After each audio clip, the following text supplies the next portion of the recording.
قل هل يستوي الذين يعلمون والذين لا يعلمون السلام عليكم ورحمة الله وبركاته الحمد لله وكفى وسلام على عباده الذين اصطفى أما بعد فأعوذ بالله من الشيطان الرجيم يا أيها الذين آمنوا إذا نودي للصلاة من يوم الجمعة فاسعوا إلى ذكر الله وذروا البيع ذلكم خير لكم إن كنتم تعلمون اللهم صل وسلم على محمد النبي الأمي وعلى آله وأصحابه أجمعين সম্মানিত দ্বীনী ভাই ও বোনেরা, মহান আল্লাহ সুবহানাহু ওয়া তাআলার বিশেষ দয়ায় আমরা আমাদের আজকের এই ক্লাস শুরু করতে চাচ্ছি। সম্মানিত দ্বীনী ভাইরা, আমরা আজ ফিকার দ্বিতীয় লেভেলের 6 নং ক্লাস শুরু করতে যাচ্ছি। আজ আমি এই বিষয়ে যে বিষয়টা নিয়ে আমি আপনাদের সামনে আলোচনা করব সেই বিষয়টি হলো জুমার দিনের ফজিলত ও করণীয়। সম্মানিত দ্বীনী ভাইরা, প্রথমে আমাদেরকে একটা বিষয় জানতে হবে যে এই পৃথিবীতে ইসলাম ধর্মের পূর্বে আরও অনেক ধর্ম বা অনেক নবী রসুলগণ এসেছেন। বিশেষ করে যাদেরকে আহলি কিতাব বলা হয়, ইহুদি এবং নাসারা, যাদের কাছে তৌরাত ও ইঞ্জিলের মতো কিতাব আল্লাহ পাক অবতরণ করেছে, যাদের প্রতি আল্লাহ পাক নাজিল করেছেন। তো এই সব কিতাবের ধারক বাহক যারা আছে তাদের জন্য আল্লাহ সুবহানাহু ওয়া তাআলা বা সেই কিতাবকে মান্যওয়ালা যারা, তাদের জন্য আল্লাহ সুবহানাহু সপ্তাহে একটা দিন ইবাদতের জন্য বিশেষভাবে দিয়েছেন বা তাদেরকে ইখতিয়ার করার সুযোগ দিয়েছেন, গ্রহণ করার সুযোগ দিয়েছেন। আর ইহুদিরা তাদের ইবাদতের জন্য সপ্তাহে একটা দিন তারা বাছাই করেছে, শনিবার দিনকে। আর খ্রিস্টানরা রবিবার দিনকে বাছাই করেছেন। কিন্তু আলহামদুলিল্লাহ এই সপ্তাহের মধ্যে সর্বশ্রেষ্ঠ দিন, বৈশিষ্ট্যে ভরা দিন, সেটা হল শুক্রবার। এটা আল্লাহ পাক আমাদের জন্য রেখেছেন, অর্থাৎ আমরা এই দিনটা পেয়েছি। তারা আমাদের আগে পৃথিবীতে এসেছে, এসে কিন্তু ভালোটা রেখে ওই অনুত্তম যেটা আর কি, সবই কিন্তু আল্লাহর তৈরি, কিন্তু বৈশিষ্ট্যে ভরা এই দিনটা এটা তারা গ্রহণ করেনি। আল্লাহ পাকের অসংখ্য রহমত, এটা আমাদের ভাগ্যে জুটেছে। তাই শুক্রবার দিনটা একটা গুরুত্বপূর্ণ দিন, অনেকগুলা বৈশিষ্ট্যে ভরা একটা দিন। এই শুক্রবার দিনে যে বৈশিষ্ট্যগুলো রয়েছে তার অনেকগুলো বৈশিষ্ট্যর, যেমন আল্লাহ রসুল একটি হাদিস আছে যে আল্লাহ রসুল বলেছেন, খায়রু ইয়াউমিন তালাআত ফীহি শামসু ইয়াউমুল জুমআহ ফীহি খুলিকা আদম ওয়া ফীহি উদখিলাল জান্নাহ ওয়া ফীহি উখরিজা মিনহা ওয়া লা তাকুমুস সাআতু ইল্লা ফী ইয়াউমিল জুমআহ। হযরত রাসূলুল্লাহ সাল্লাল্লাহু আলাইহি ওয়াসাল্লাম ইরশাদ করেন যে সকল দিনের উপরে সূর্য উদিত হয়েছে তার ভিতরে সবচেয়ে শ্রেষ্ঠ দিন হলো জুমার দিন। কেননা এই দিনেই আল্লাহ আদম আলাইহিসসালামকে সৃষ্টি করেছেন, এই দিনেই হযরত আদম আলাইহিসসালামকে জান্নাত দিয়েছেন, এবং এই দিনেই আদম আসসালামকে জান্নাত থেকে বের করা হয়েছে, এবং কোনো বর্ণনা মোতাবেক এই দিনেই আদম আসসালামের মৃত্যু হয়েছে, এবং কিয়ামত যে দিনে হবে সেই দিনটা জুমার দিন হবে। তাছাড়া এই জুমার দিনের আরও অনেকগুলো বৈশিষ্ট্য রয়েছে। এই জুমার দিনে যদি কোনো ব্যক্তি, কোনো মুমিন মারা যায়, তাহলে কবরের ফিতনা থেকে আল্লাহ তাকে হেফাজত করবেন। এই জুমার দিনে এমন একটা বিশেষ মুহূর্ত আছে যে মুহূর্তে বান্দা কোনো দোয়া করলে আল্লাহর কাছে দোয়া কবুল হবে। এছাড়াও অনেকগুলো বৈশিষ্ট্য এই জুমার দিনে রয়েছে। সম্মানিত দ্বীনী ভাইরা, তাই প্রত্যেক মুমিন মুমিনার উচিত জুমার দিনকে যথাযথভাবে মর্যাদা দেওয়া। আর মর্যাদা কিসের মাধ্যমে? জুমার সালাত আদায় করা সহ আরও অন্যান্য ইবাদত বন্দেগীর মাধ্যমে। আমরা বিজাতির মতো দিনকে উৎসব, আনন্দ উৎসবে বানাবো না। আমাদের দিন পালন হবে যে ইবাদতের মাধ্যমে, যেভাবে রাসূলুল্লাহ সাল্লাল্লাহু আলাইহি ওয়াসাল্লাম এবং তার সাহাবায়ে কেরামগণ পালন করেছেন সেভাবে। সম্মানিত দ্বীনী ভাইরা, যেহেতু জুমার দিনটা একটা শ্রেষ্ঠ দিন, বৈশিষ্ট্যে ভরা দিন, এই দিনটাকে সাপ্তাহিক ঈদের দিন বলে আখ্যায়িত করা হয়েছে। সেই জন্য আল্লাহ রাব্বুল ইজ্জতুল জালালের পক্ষ থেকে আমাদের নির্দেশ দেওয়া হয়েছে, জুমার দিনে যখন খুতবার আজান হয়ে যায় আমাদের সকলকে বেচাকিনি অন্যান্য কাজকর্ম রেখে জুমার সালাতে যাওয়ার জন্য নির্দেশ দেওয়া হয়েছে। আল্লাহ রাব্বুল ইজ্জতুল জালাল বলেন, ইয়া আইয়ুহাল্লাযীনা আমানু ইযা নুদিয়া লিস-সালাতি মিন ইয়াউমিল জুমআহ ফাসআউ ইলা যিকরিল্লাহ। হে মুমিনগণ, জুমার দিন যখন নামাজের জন্য আহ্বান করা হয় তখন তোমরা আল্লাহর স্মরণ দিকে ধাবিত হও। এখানে খুতবা বলানো হয়েছে। আর ওয়াদারুল বাই'a, বেচাকিনি এগুলো ত্যাগ করো।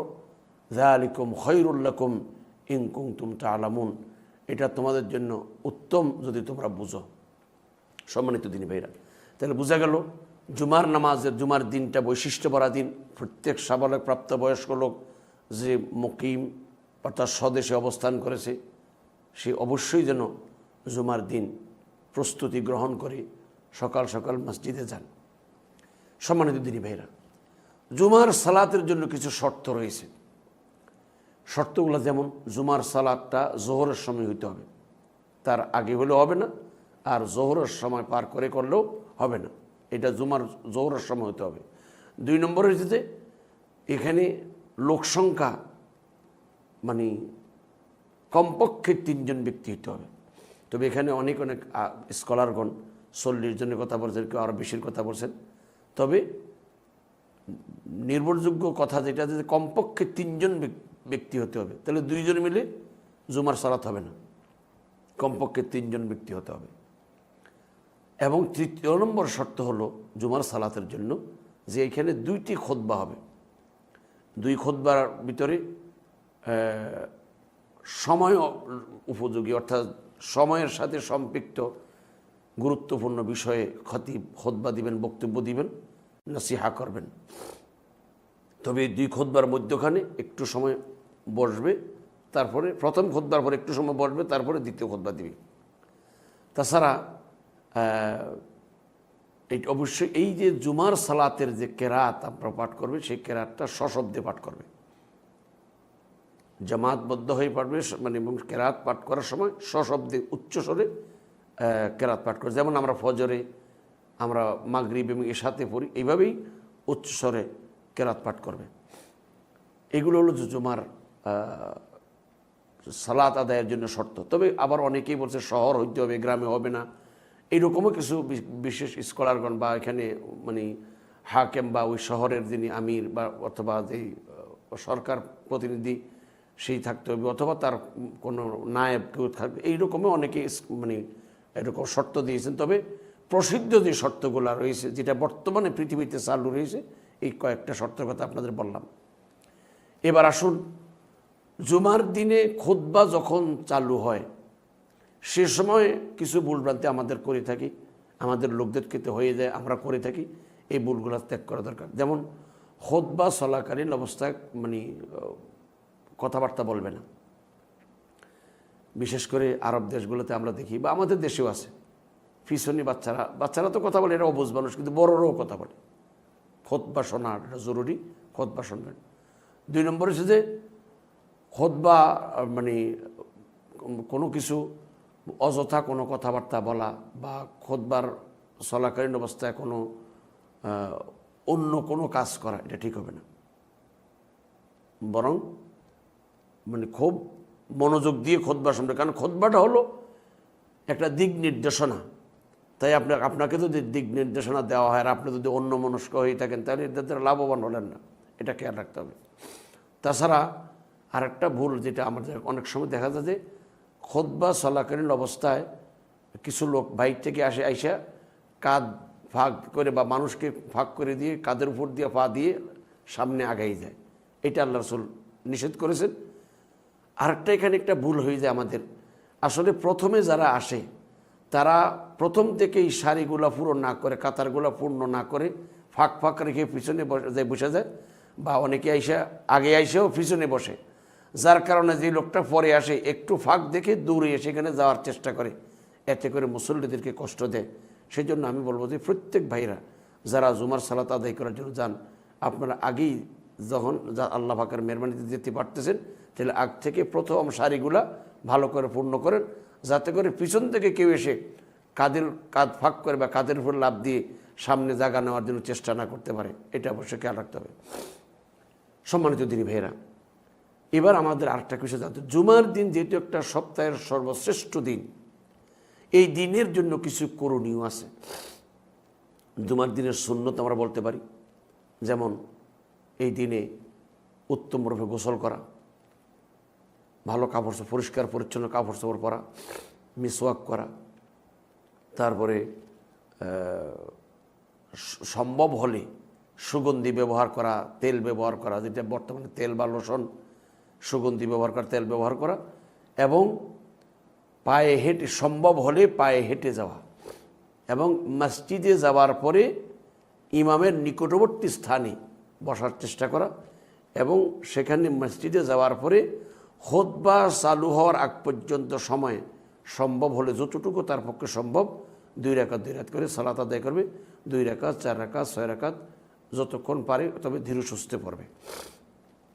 এরপরে জুমার দিনের যে আরও করণীয় যেগুলো আছে, যে জুমার দিনে সূরা কাহাফ পাঠ করা, সূরা কাহাফ তেলাওয়াত করা, এটারও বিশেষ ফজিলত রয়েছে। যে ব্যক্তি জুমার দিনে সূরা কাহাফ পাঠ করবে, তেলাওয়াত করবে, পরবর্তী জুমা পর্যন্ত তার অন্তর্ভুক্ত একটা নূর সৃষ্টি হবে। এমনিভাবে জুমার দিনের যে করণীয় আছে, সেই করণীয়র ভিতরে একটি হলো যে বেশি বেশি করে রাসূলুল্লাহ সাল্লাল্লাহু আলাইহি ওয়াসাল্লামের প্রতি দুরূদ পাঠ করা। কেননা রাসূল সাল্লাল্লাহু আলাইহি ওয়াসাল্লাম বলেছেন, সপ্তাহের সর্বশ্রেষ্ঠ দিন হলো জুমার দিন, সুতরাং তোমরা আমার প্রতি বেশি বেশি করে দুরূদ পাঠ করো। কেননা যে ব্যক্তি আমার প্রতি অধিক পরিমাণে দুরূদ পাঠ করবে, সে ব্যক্তি কিয়ামতের দিন আমার নিকটবর্তী স্থানে থাকবে। সুতরাং জুমার দিনে আমরা বেশি বেশি করে দুরূদ পাঠ করব। এবং জুমার দিনের করণীয় কাজ থেকে আরেকটা বিষয় হলো বেশি বেশি করে দোয়া করা। কেননা রাসূলুল্লাহ সাল্লাল্লাহু আলাইহি ওয়াসাল্লাম বলেছেন, মানে জুমার দিন একটি বিশেষ মুহূর্ত আছে, যে মুহূর্তে বান্দা যখন আল্লাহর কোনো কিছুর প্রার্থনা করে, আল্লাহ সুবহানাহু ওয়া তাআলা তাকে উহা দান করেন। তাহলে এটা অবশ্যই চেষ্টা করব যে আমরা বিশেষ করে জুমার দিনে আসরের নামাজের পর থেকে সূর্য অস্ত যাওয়ার আগ পর্যন্ত এই সময়ের ভিতরে আমরা চেষ্টা করব বেশি বেশি করে দোয়া করার জন্য। আল্লাহ আমাদের সকলকে এই আমলগুলো করার তৌফিক দান করুন। আমিন। ওয়া আখিরু দাওয়ানা আনিল হামদুলিল্লাহি রাব্বিল আলামিন। আসসালামু আলাইকুম ওয়া রাহমাতুল্লাহি ওয়া বারাকাতুহু। قل هل يستوي الذين يعلمون والذين لا يعلمون